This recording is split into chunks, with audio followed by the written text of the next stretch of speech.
Hello, my name is Pete and I'm back for my second video, and my new channel is called Adventure Asia, so I'd appreciate if you would like and subscribe, and I'll be trying to put out some new content pretty regularly. Today I wanted to talk about why I decided to leave the United States and relocate over to Thailand. And this is something I've been thinking about on and off for, I'd say, several years. I went over to Thailand twice before and I really enjoyed it. I thought the people are really nice, food's great, things are so much cheaper, less complicated. So it was something I had always been contemplating. But the last, I'd say, year, I really started to realize that that was something I'm going to do. And I think there was a combination of many factors. I would say some of the big ones would be, the political climate in the United States. I just see it as this is really going in a really bad direction. There's so much negativity. It's all about pushing hate on people. You see the policies that are being enacted, especially like in cities, and it's just, you just shake your head, like, what are they thinking? Defunding police and, the homeless situations, and it just seems like whatever the decisions they all make, it's always like absolutely ridiculous, like thinking behind it. It's like, what's going on? It's almost like they do this stuff on purpose. So I think we're going to be seeing a lot of big problems coming to the United States. I think we've got a problem with, of course, the homeless crisis is really bad, especially in, the West Coast, but it's actually coming everywhere. Even in Texas, places like Austin has really bad homeless problem right now. We're also looking at crime, with all the defunding police.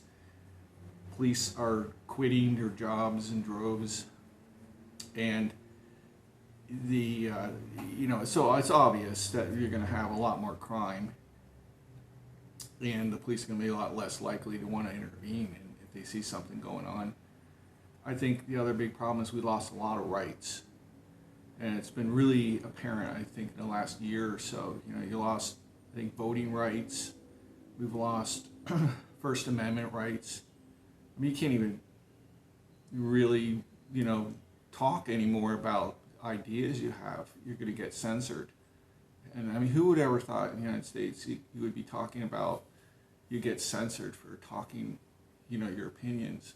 But we are every day.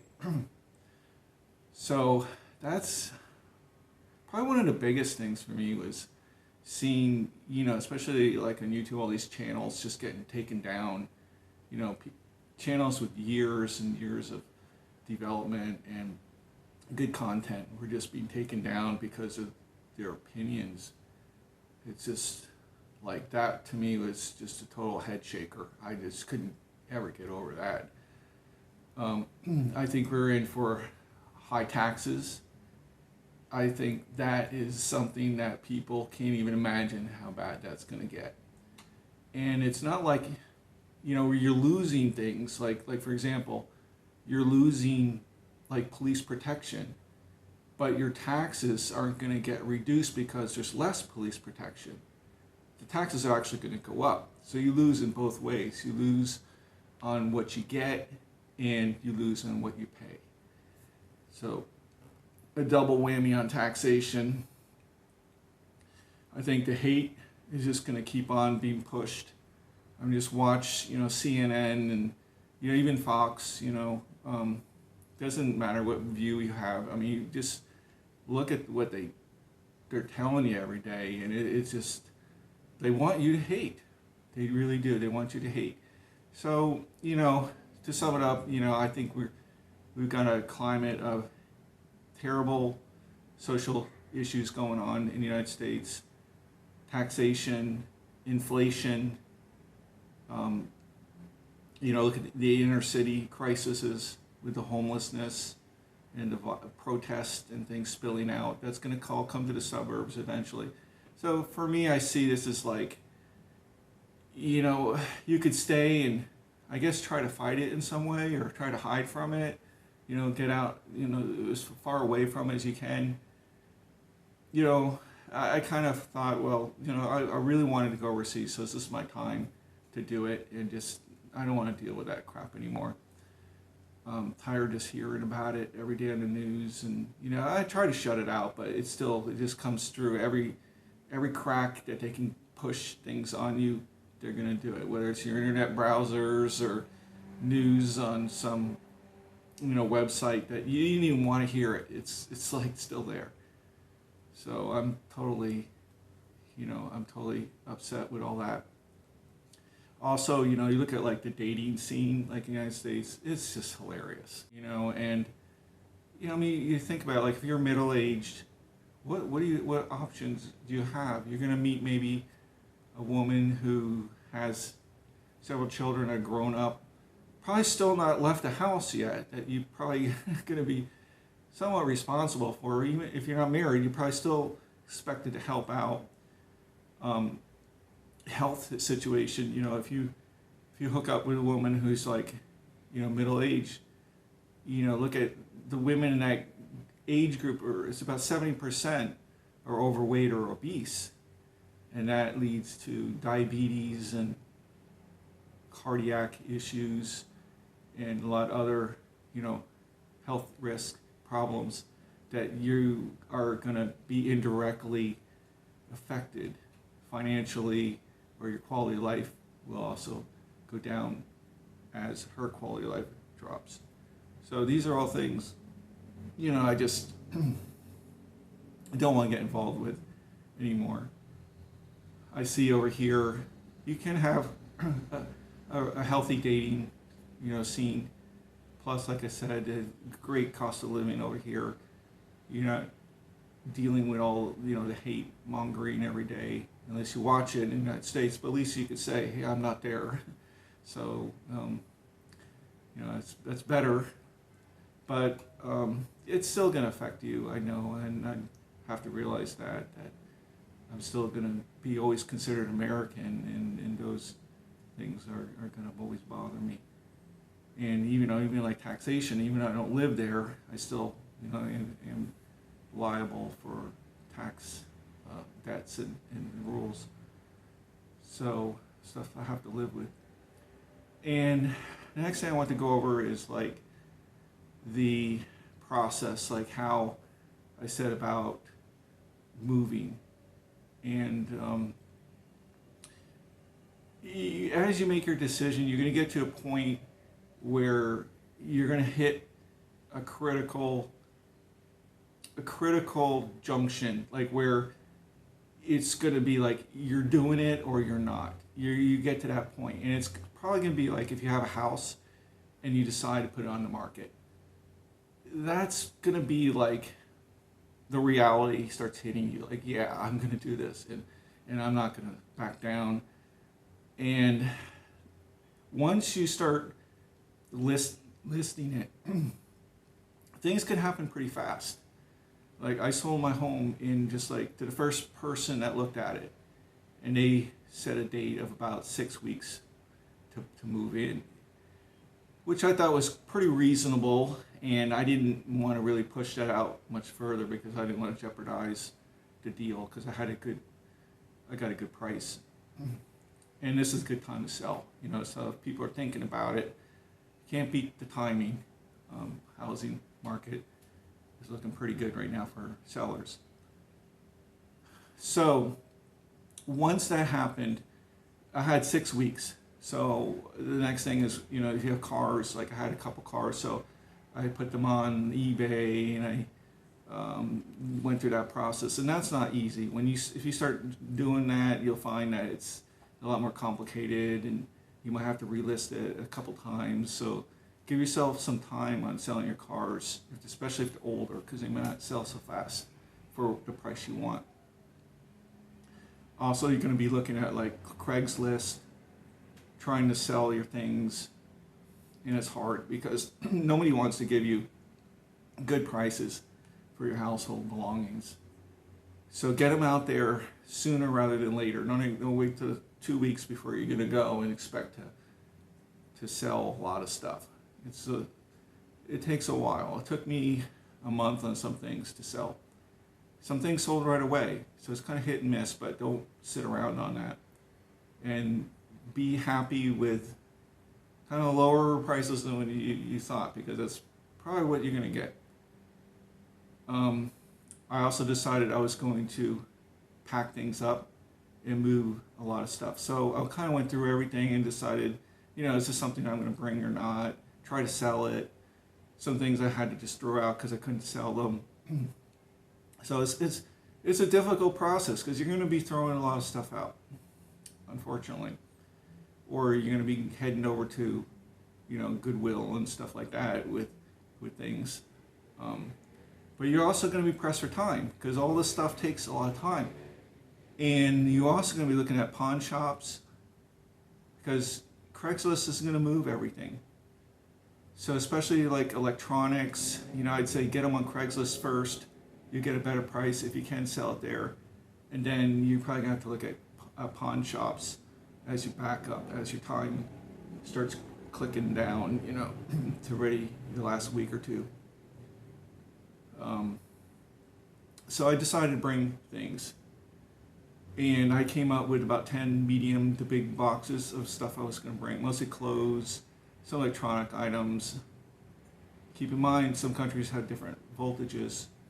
So you're looking at, do you want to bring things that are 120 volts if it's 220, where you're going. So, because you have to use converters. And yeah, the other thing I would recommend is getting like a lot of your documents in order. Look at scanning them into your computer. That would be probably a lot better. And you can also put those on the cloud, unless you want to bring all these old documents and tax things, with you, which can be kind of a pain. So I only brought the most important things like birth certificates and stuff like that, hard copies of those, and the others are just pretty much scanned everything. So that took a couple days to do all that, but I think that's well worth it, and it's also a really good idea in case you lose the hard copies. Also check, your driver's license. Make sure you have that updated. Like if you want a motorcycle in Thailand, the advice that I've been seeing is get a motorcycle license in the state that you're in before you come to Thailand. And it's a lot faster to convert. It's a lot easier because basically if you have a motorcycle license in the United States, it's a lot easier to get one in Thailand. Something to think about. Okay. As far as banking goes, you want to make sure that you're getting a bank account that works with overseas ATMs. The other thing you want to look at is your ATM card. Make sure you've got a lot of time on it. So if it's getting a few months before expiration, you might want to just get another card before you come over. It'll last you a couple of years. Some banks will not send ATM cards overseas, which could be a big problem. Now, I was told that the Bank of America would send it overseas for me, so that's good. Other things I'd recommend is getting like a backup account. So like you could have two like checking accounts, the main one and the backup one with the ATM card, of course. You could also get like an extra credit card as a backup in case you get an emergency. Also look at getting something called Transferwise. You can find that on the internet. It's like a currency conversion ATM card, and you set your account up online. You deposit your money, your currency in there, and it has discount rates to convert it to the country that you're going to be in. So it's cheaper to use that than using like banks and getting money from the ATM or going, getting cash and converting it in one of those currency conversion places in person. So it's definitely a good idea, because over time you're definitely going to save money with that. Costs $9 for the card. And if you get that before you go, probably be a lot quicker and more dependable to get that in person in the United States. The other thing I would recommend is getting a Google Fi SIM card. And this can only be activated in the United States. So you need to do this before you leave. The nice thing about the Google Fi is it will allow you to keep a phone number in the United States, and you can call the United States normally, just as if you were there, your same phone number, and you get really good quality connections. Now you're going to pay a little surcharge on, there's going to be rates, like normally it's free pretty much in the United States to make calls, but if you're like in Thailand, I believe it comes out to like 4 cents a minute, somewhere around there. If you have an internet, you can use your phone along with. If you have an internet Wi-Fi connection, then you get a discount rate. If you do not have the Wi-Fi, then you're going to pay at least double that rate. So it's something like 8 to 10 cents a minute, in somewhere in that ballpark, which is still pretty amazing that you can call from anywhere in the world to the United States for that. I think there might be a couple countries that it doesn't work in. And you could also get another SIM card in the country you're at. Like I have a Motorola G7 that has 2 SIM cards, so I could add a Thailand SIM card in there, for example, and have both. Should be really nice. So that's something else, I would think about. As far as taking care of all your business as much as you can, before you leave the United States, try to get caught up on your bills and stuff. You just don't want to have a lot of stuff hanging over your head. So I did all that as best I could, and take care of any, situations that require possible going in person, do all that before you leave. It's just one less thing you have to worry about. It's hard to deal with things over the internet if you're not in the United States. Like if you need, for example, court documents or something that you think you may need down the road. Do that when you're in the United States rather than trying to do that later. It might be a lot harder than you think to get those things. Next thing, talk about is visa. Now, there's several visas you can get, to come to Thailand, and a lot of you guys know more about that than I do. The visas that are available for long-term stay here, if you're not going to work, of course, you're looking at like the early retirement visa. You could do an education visa. You could do long-term tourist visa, or you could do something called the elite visa. And I actually chose that.